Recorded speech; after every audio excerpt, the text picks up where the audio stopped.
Hello guys, আজ আমরা 1 থেকে 100 পর্যন্ত মৌলিক সংখ্যা বের করার একটা সহজ উপায় শিখব। আমরা সবাই জানি যে 1 থেকে 100 পর্যন্ত মোট মৌলিক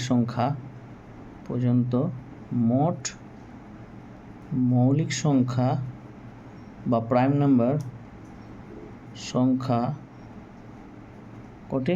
টোটাল হচ্ছে 25টি। ঠিক আছে। আর 1 থেকে 50 পর্যন্ত মোট মৌলিক সংখ্যা হচ্ছে 15টি। ঠিক আছে।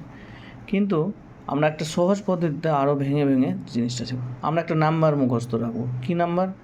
44, 22, ঠিক আছে, 322 আর একটা 321। খুব সহজেই শিখে নেব ট্রিক্সটা। দেখেন, 4 মানে হচ্ছে, এটার মানে হচ্ছে 1 থেকে 10 পর্যন্ত মোট মৌলিক সংখ্যা 4টা।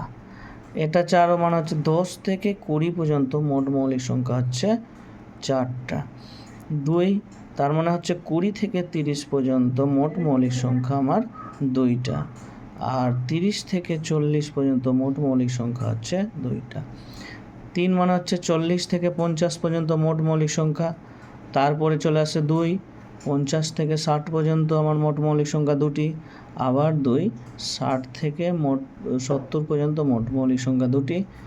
3, 70 থেকে 80 পর্যন্ত মোট মৌলিক সংখ্যা হচ্ছে 3টা। তারপরে হচ্ছে 80 থেকে 90 পর্যন্ত 2টা। আর 90 থেকে 100 পর্যন্ত হচ্ছে আমার মোট মৌলিক সংখ্যা 1টা। এবার যদি কোনো রকম প্রশ্ন আছে 30 থেকে আমার 60 পর্যন্ত মোট কটা মৌলিক সংখ্যা পাওয়া যাবে, তাহলে 30 থেকে 60, তো 30 থেকে 40-এর মধ্যে আছে 2টো, প্লাস 40 থেকে 50-এর মধ্যে আছে আমার 3টা, আর 50 থেকে 60 পর্যন্ত আছে আমার কটা?